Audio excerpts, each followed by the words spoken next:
Hello. Hello there, Mr. Vaknin. Welcome. Yes, hello, Mike. Talk to Call me Door. Sam, please. Huh?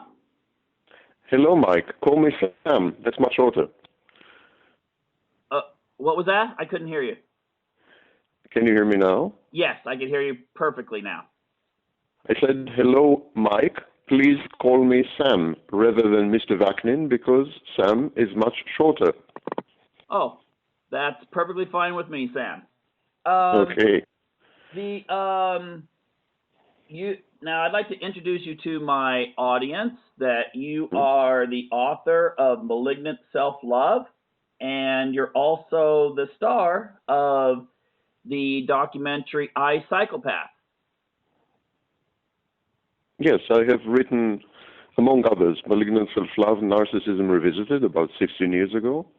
It is in its 9th edition, published a few months ago. I have featured in I, Psychopath, but that's only one of several documentaries that I featured in. I value much more Egomania by Channel 4, Britain's Channel 4. Can people find that on the internet as easily as by now they can, yeah. Excellent. I encourage people to check up on those because they're really fascinating explorations there of psychopathy and narcissism and so forth. Now, I'll convey your compliments to the directors. Excellent. Hey, the thing is, I'll just start off here. I've written a novel series and called Freedom from Conscience, and I have a lot of readers who get really confused that they really have an easy time falling in love with the main character who's a female psychopath. They think they have this image of, oh, psychopath has to be like this person dripping of evil, and there's no way that a normal person could fall for someone in a romantic or even an admiration of a psychopath. And could you start out with basically maybe dispelling some of the preconceptions people have in which, the Hollywood preconception? How can you know if your best friend, your new lover, or your favorite college professor is actually a psychopath? What are the telling signs? Well, just to clarify, psychopath and sociopath are colloquial terms. The clinical term is antisocial personality disorder, which gives us a clue as to what drives the psychopath. It is a disdain and deeply held contempt towards conventions, mores, and social norms. It is a total lack of emotion-driven empathy. The psychopath, according to my work at least, does possess empathy, but I call it cold empathy. It is the empathy of a scientist scrutinizing or investigating insects. The psychopath and the narcissist, and today the distinction between psychopath and narcissist has largely faded away. They are considered to be on a spectrum of disorders in the new Diagnostic and Statistical Manual 5. So from now on, when I say psychopath, I also mean the psychopathic narcissist, the malignant narcissist. So these types of people regard other people as tools, instruments of gratification, extensions of themselves, beneficial sources of narcissistic supply or money or power or anything else a narcissist is on a quest for. How do you identify them? If they are good at what they do, the short and the long of it, you cannot. Because they give a brilliant thespian imitation of a properly functioning, fully equipped, full-fledged, emotionally resonating human being. Yet, do not kid yourself, they are not. They are hollow shells. They are, in many respects, the closest thing we can get on Earth to an alien, an extraterrestrial. Because they completely lack the emotional apparatus, the emotional gadgetry that renders us human. If they are bad at what they do, and many of them are not that skilled or that adept at being psychopath or being narcissist, you will see glimpses of their narcissism and psychopathy even in the first meeting. So if they're interested in you, they are too interested in you. They're focused. They're like a laser beam. If they want to extract something from you, they will go about it pretty obviously. If they feign interest in what you have to say, and they always do, feign interest in what you have to say and how you feel, and where you're going, and your preferences and wishes and priorities and past history and so on, then the feigned interest will flicker from time to time like a black and white television screen. So the facade crumbles when the narcissist and psychopath are, not that good at what they're doing or not that interested in their target. You have to pay attention to these tiny, sublimated, subtle signs. But they are subtle. Even with the worst of psychopaths and narcissists, worst in the sense of unskilled, these signs are subtle because narcissists and psychopaths from early childhood on have learned to manipulate their environment in order to survive.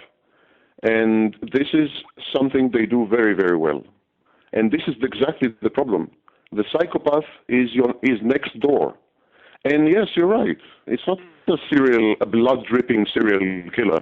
This is the tiniest minority of psychopaths. And usually these are actually sexual sadists, not psychopaths. So the psychopaths are functional. They're all around you.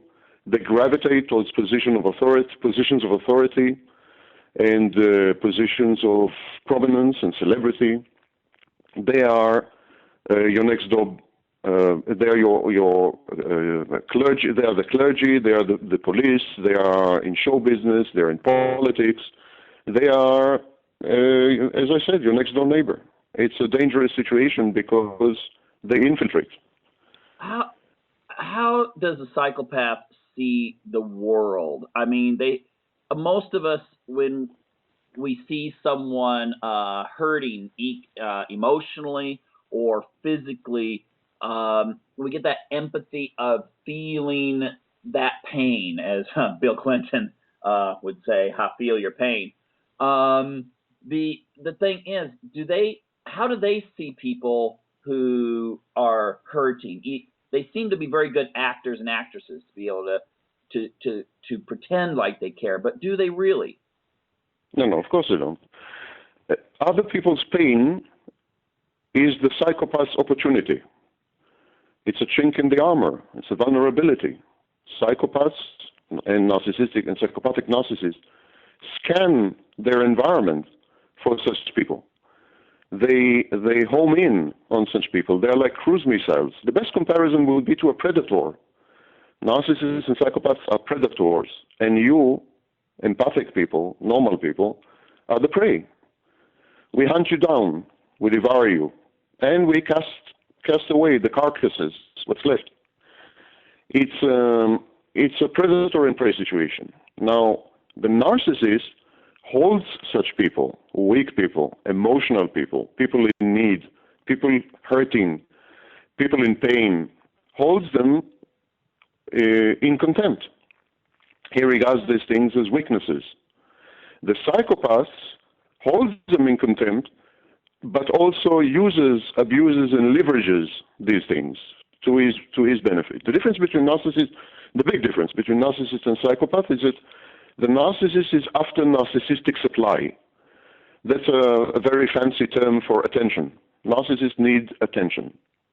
Attention, if the attention is positive in the form of adulation, admiration, all for the better. But if not, then being feared is equally okay.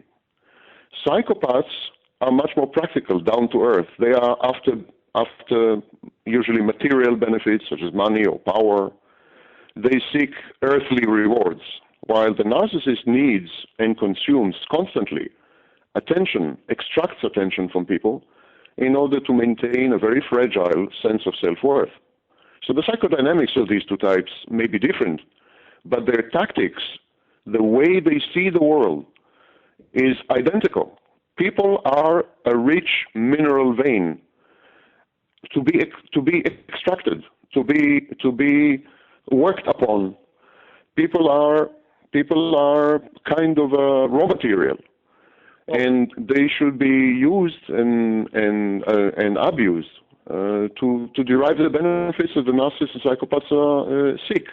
Now, if you allow me, I've spent the last 16 years arguing that both narcissists and psychopaths do possess empathy, and that narcissists and psychopaths are not evil.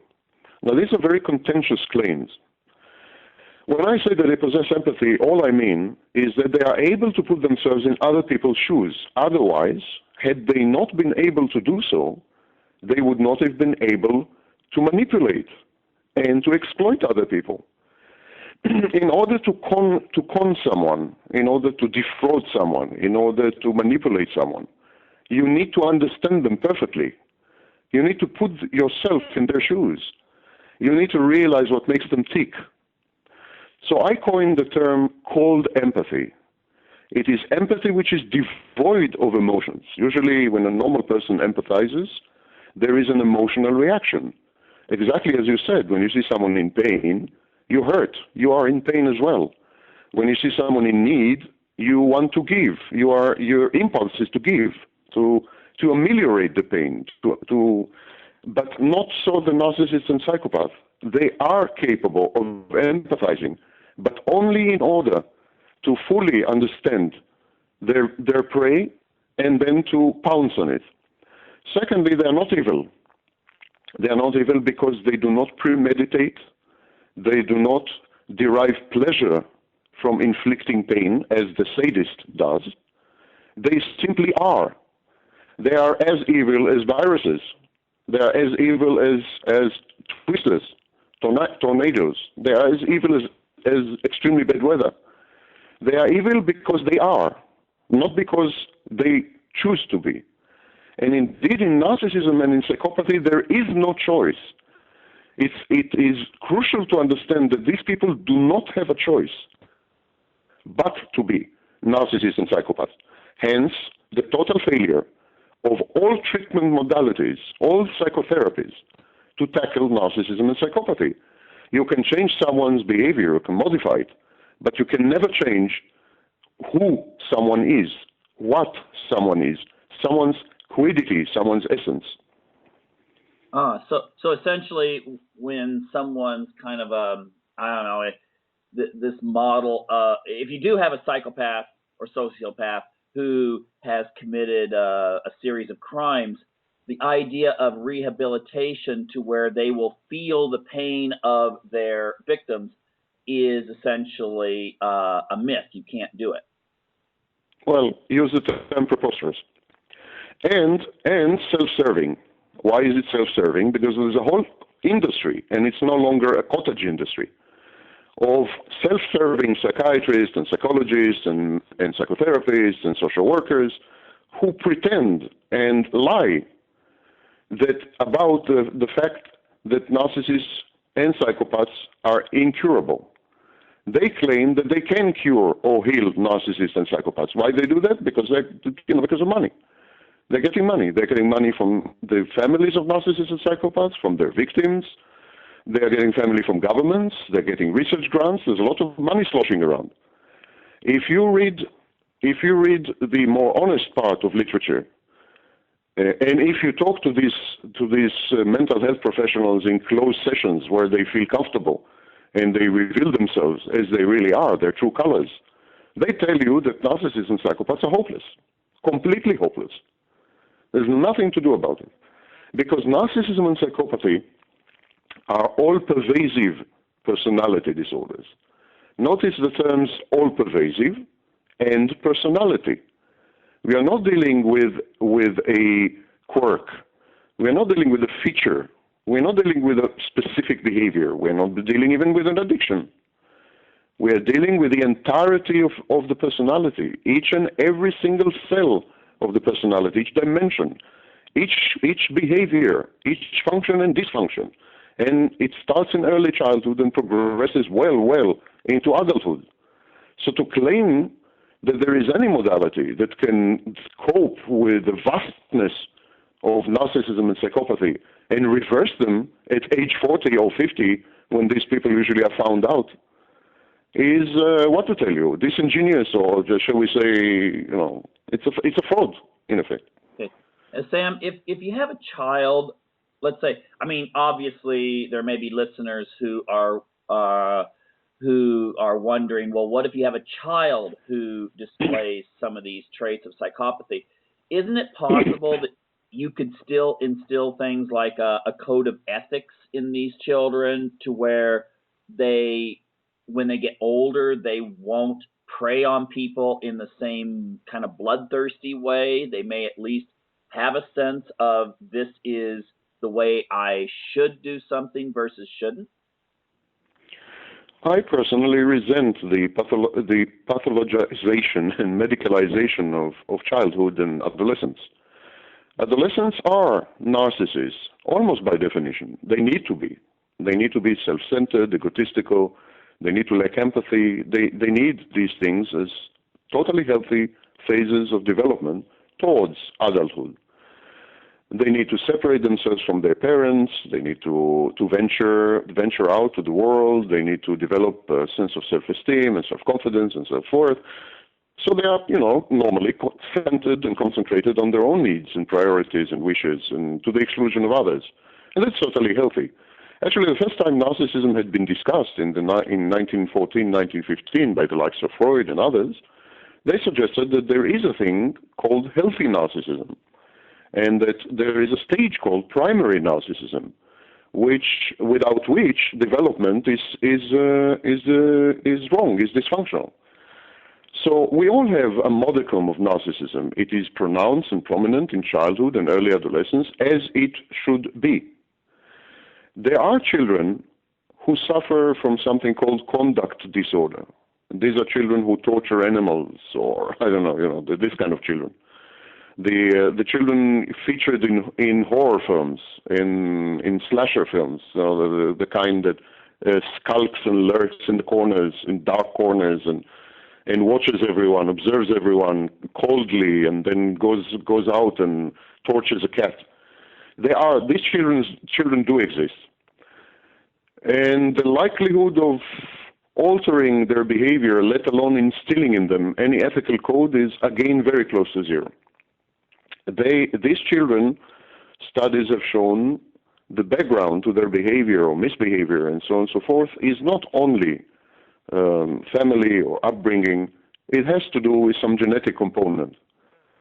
So antisocial personality disorder, known colloquially as psychopathy, or the type of psychopathy advocated by and studied by Robert Hare and the likes, it seems to be hereditary. There seems to be some genetic component. But coming back to your question, no, I think once manifested, it's a lost cause, never mind at which age. Uh-huh. Hey, you've had some interviews in which you've dealt with political leaders and narcissism and so forth. Would you say it's more dangerous to have a major political leader who is a psychopath or who is a narcissist? That's an excellent question, and in dozens of interviews I've never been asked this one. So let me give it a thought for a split second. But while I do, let me tell you that it's dangerous to have a narcissist or a psychopath in your life. And people like President of the United States, or a country's prime minister, or a police officer in the station in the precinct next to you, or your clergy, or the clergy in the church next to you, or your children's teacher, anyone who has access to your life and has the ability to influence it via a process of decision making, and who is a narcissist and psychopath is a danger. So of course a politician is a direct and clear danger to everyone in the country where the politician is prominent and makes decisions. Now, as to your question, I think I would prefer to see a psychopath in charge than a narcissist. And the reason is that psychopaths are programmable. Given a clear set of rewards, given a clear set of benefits, power, money, incentives, they are manipulable, or they are at least containable. and they are very predictable. So you asked me about an ethical code before in the previous question. Given the right set of incentives, a psychopath can be highly ethical. Actually, many of them profess to be ethical. They are preachers or philosophers of morality or public intellectuals. So, and why do they attain and sustain the high moral ground? Because it pays. So you can bribe a psychopath, you can predict a psychopath, you can manipulate a psychopath. You can't do that with a narcissist because the narcissist's underlying motivation is both irrational, it is a fluctuating sense of self-worth, and unpredictable completely. Narcissists are completely unpredictable. They go through cycles of decompensation, disintegration, reintegration, reaching out for the world, and then withdrawing. And these cycles are driven by inner dynamics, not outer dynamics. They are driven by a complex and largely unpredictable, chaotic, random, stochastic interaction or set of interactions within the narcissist psyche. The narcissist consumes narcissistic supply relentlessly and compulsively by forcing people to pay him attention, precisely because inside he is chaotic and disorganized. He needs this energy. He is an energy vampire. He sucks energy. He needs this external energy to maintain the precarious inner molecular balance of his personality. The psychopath is much more organized, clear, predictable, manipulable, and amenable to negotiation and reason. Not so the narcissist. In this sense, exactly as the famous scholar Otto Kernberg had suggested, narcissists are borderline psychotics. Narcissists are on the border of psychotics. Border of Neverland. They are maintained and survive via grandiose fantasies. They are not in touch with reality for a very large part of their life. Psychopath to a narcissist in the White House, for instance. Okay. It seems like the traits that are associated with psychopathy, the idea of... Hello, Mike? Yes? Mike, you have drifted away. Can you sort of try again? Okay, okay. Sorry about that, Seth. This is a phone connection. I'll let you Yeah, know. sure. No problem. Technical. The traits such as superficial charm, easily bored, seems like they need a lot of stimulation, the ability to be able to analyze a situation and then come out on top. These seem to be traits that would be, if I was a political consultant and I was trying to find someone to run for Congress or for a parliament of any European nation, it seems like I would really be gravitating towards getting someone like that because they seem to be like born winners in that sense. Well, there is the school, the distorted, the horror school that says that narcissists and psychopaths are the next iteration of humanity. I don't know if you've seen the science fiction series, The 4400. 4400 is... Sorry? A couple of them, yes. A couple of episodes, yeah. So 4400 is a four-season science fiction series where people are abducted and then returned to Earth with special abilities. And owing to their special abilities, they take over the world. So some people say that narcissists and psychopaths are born to win, that they are optimized machines, that they are the next iteration, that they are artificial intelligence, they are a form of aliens, but that they will prevail, they will take over the earth, and so on and so forth. Admittedly, in many respects, psychopaths are optimized to end up on top, and they do. Narcissists less so. As I just said, narcissists are far more irrational, they are divorced from reality, They are unpredictable. Their internal organization is much more chaotic and disorganized. They are much more dysfunctional than the psychopath and so on. So narcissists usually rise to the top, but then self-destruct. They self-destruct, and if we have the misfortune of having a narcissist in position of authority, they destroy everyone else around them. A perfect example would be, of course, Adolf Hitler or Joseph Stalin. Both Adolf Hitler and Joseph Stalin have been remote diagnosed by Erich Fromm, a psychoanalyst, as people with narcissistic personality disorder.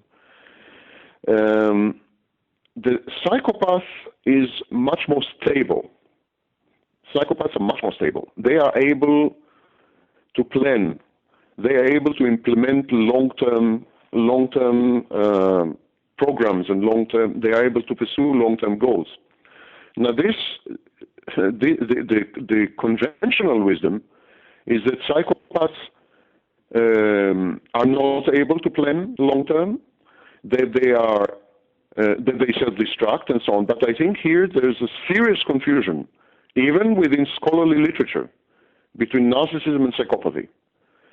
Narcissists, psychopathic narcissists, are unable to have a stable life in one respect or another. They are the ones who self-destruct. They are the ones who are not a real risk until they reach the top. Psychopaths, on the other hand, are pernicious. They are insidious. They are subtle. They are very patient. They are great actors. They have clear and present goals. They pursue these goals relentlessly, ruthlessly, and compulsively. They abuse and exploit absolutely everyone around them, their own children, if need be, in order to achieve these goals. Their gratification is above everything else. They regard other people as tools, instruments, representations, avatars, functions, symbols. They can't relate to other people in any meaningful sense. And they have the narcissistic traits of arrogance or haughtiness. They believe themselves superior. They believe other people weak, contemptible, and inferior. The danger lies exactly in this, that the psychopath works his way, worms his way through the living body until it reaches the brain and takes over it. The narcissist is a body snatcher. The psychopath, is a body snatcher. The narcissist, on the other hand, from time to time, becomes quite obvious because the narcissist decompensates. He breaks down. Okay. You're still there, right, Sam? Sure. Okay. It's just, the phone cuts out once in a while, but I got your last statement. You've made comments about some political leaders in the United States. Do you have any that you would like to, that you just kind of would say, I would keep an eye on this individual because they seem to show these sorts of traits, or, is that something you'd be comfortable doing? In July 2008, having watched several videos of then candidate Obama, he wasn't a president yet, he hadn't been elected, I suggested in an article that he may possess narcissistic traits or potentially be a full-fledged narcissist.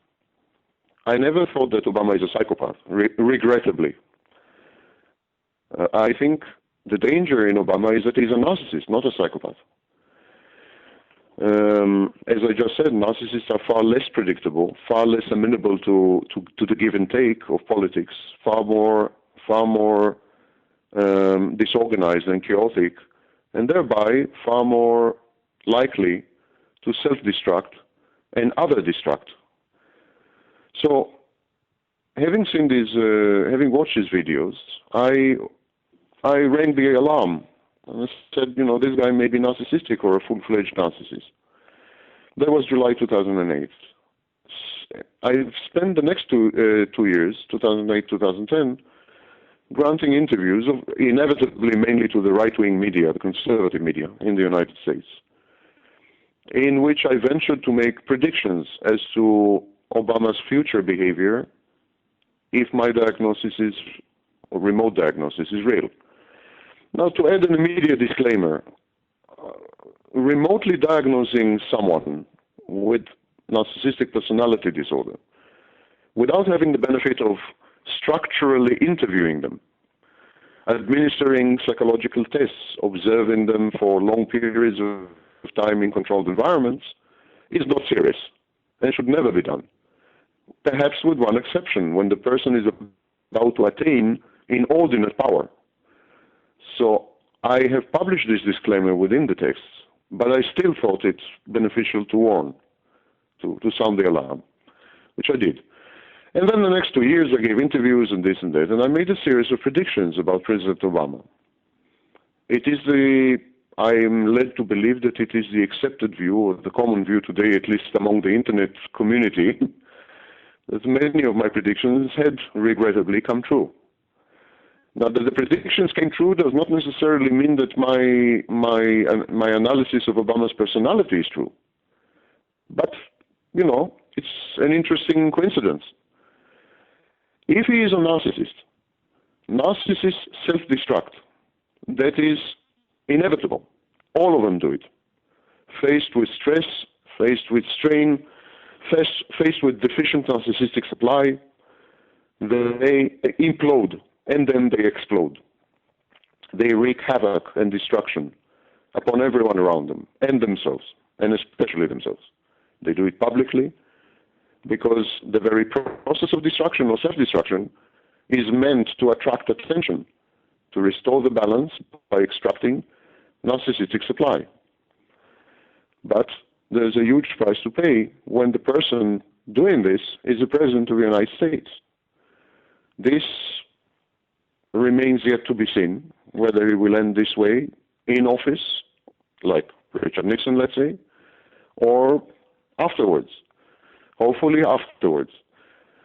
And he's the only politician in the United States I've characterized as narcissistic, although many of them would qualify. But let me tell you why why I was led to this conclusion. When I started to watch the videos, I immediately noticed a series of classical markers of narcissism. For instance, there is something called pronoun density. Pronoun density is simply how many times one uses the words I, mine, my, first person pronouns. And there is a sort of distribution of these verbs, adverbs, and pronouns. There is a distribution of these grammatical and syntactical structures in a typical, normal, healthy speech. The narcissist uses I, my, mine much, much more and much more frequently than a normal person. And that was the first thing I noticed with Obama. I've watched a total of close to 1,000 hours of Obama. And his pronoun density is dozens of times higher than normal. Dozens. In many speeches, it reaches 60 times more than normal speech. He uses the words I, my, and mine 60 times more than a normal person in some highly specific speeches, admittedly. On average, he uses I, my, and mine 5 times more than a normal person. So this is a telltale sign. He has the body language, which is very typical of a narcissist. The visionary tilt of the head, the withdrawal of the body, and so on. We have a series of markers describe, body language of narcissists. So these visual and audio cues were the first to attract my attention. But then I went much deeper and analyzed his childhood. He had a chaotic childhood, a dysfunctional childhood with dysfunctional parents. He was shuttled back and forth between cultures and civilizations and continents and countries and so on, which is very typical of a narcissist. Most narcissists have a dysfunctional childhood, a problematic childhood in a dysfunctional household. Even more so in the early 1960s when he was born, and even more so with his background as half black.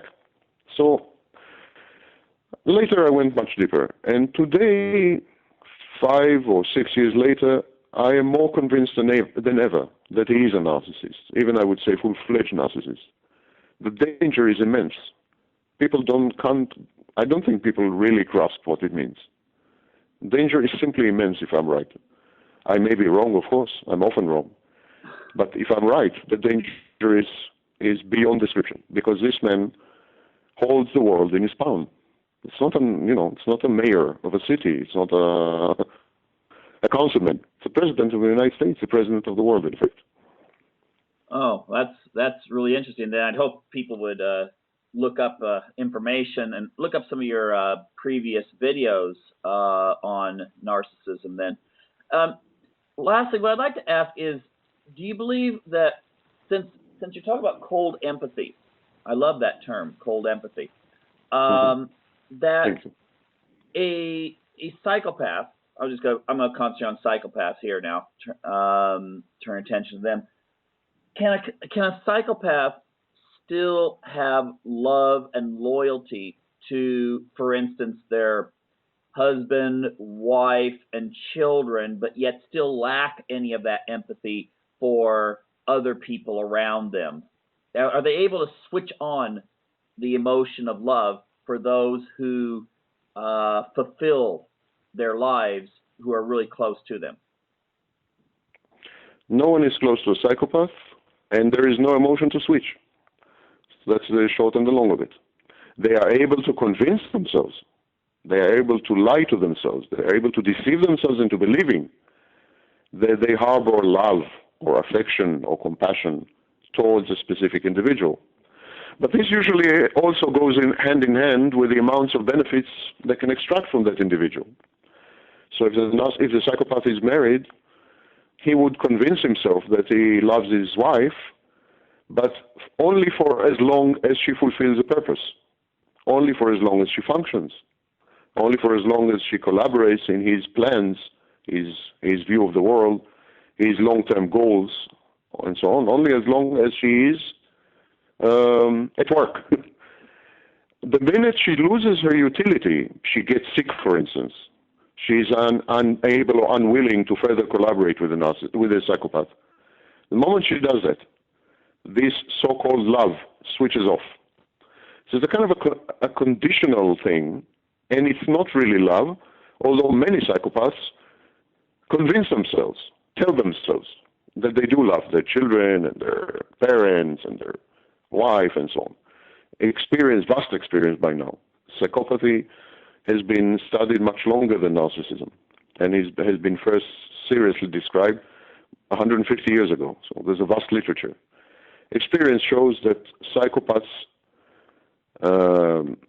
emotions are feigned constructs, confabulations that the psychopath needs to believe in order to convince those around him that he is genuine, that it's real, and that it's lasting. It is none of the three. Okay. So, and lastly, I just want to get back to that one point you brought up, and that is, if psychopaths are almost designed to win, at least in the sense that they are very driven, and our society places such a high level of importance on winning, and if we assume that the psychopath is the one who, in romantic relationships and so forth, will come out the victor, is that the reason why maybe psychopathy might be the next, well, I've heard some people say the next stage of evolution, that they have an advantage over those people who are highly empathetic? Give an example. I've heard some people say, well, I really care about the world and the planet, so I'm not going to have children.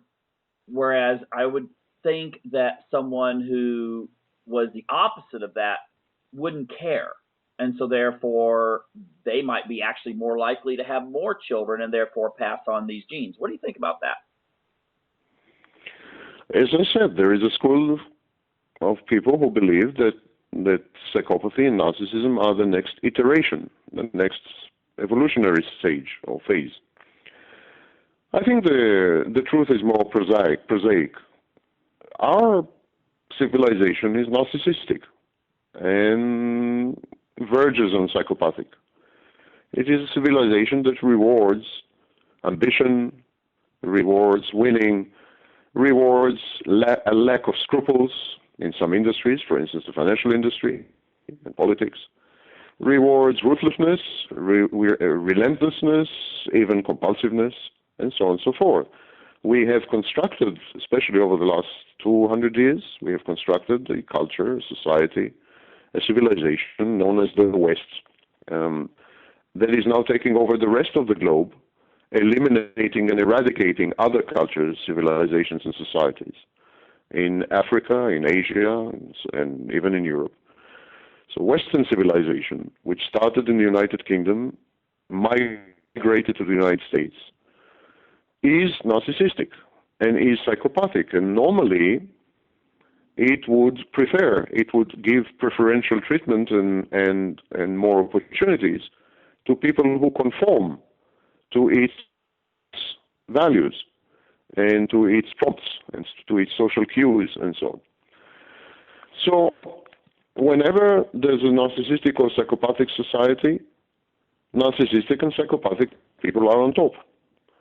Are we to say that all societies and civilizations henceforth will be narcissistic and psychopathic? I don't think so. Nazi Germany has been a psychopathic society. And a psychopath actually a narcissist, rose to the top. That's Hitler. And he surrounded himself with psychopaths. So the ruling elite in Germany between 1933 and 1945 had been narcissists, comprised of narcissists and psychopaths.